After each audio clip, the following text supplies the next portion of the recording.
গণ অধিকার পরিষদ ঝিনাইদহ জেলা শাখার গণসংযোগ লিফলেট বিতরণ। ঝিনাইদহ সদর উপজেলার গান্না ইউনিয়নের শৈলমারি বাজার, পাগলাকানা ইউনিয়নের জামতলা বাজার, কোড়াপাড়া বটতলা সহ সদর উপজেলার বিভিন্ন স্থানে গণ অধিকার পরিষদের লিফলেট বিতরণ কর্মসূচি পালন করা হয়।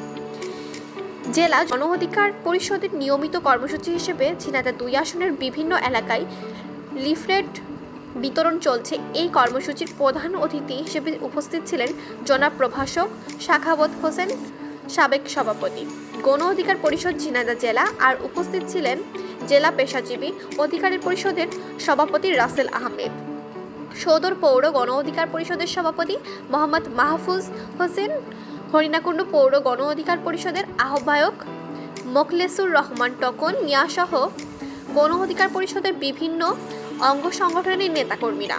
লিফলেট বিতরণ সময় গণ অধিকার পরিষদের কার্যক্রম ও বিভিন্ন আন্দোলনে ভূমিকা তুলে ধরা হয়।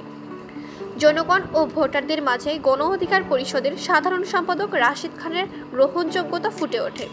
সবাই আগামীতে তরুণ নেতৃত্ব দেখতে চায়। দেশ ও দেশের উন্নয়নের জন্য তরুণ নেতৃত্বের বিকল্প নেই।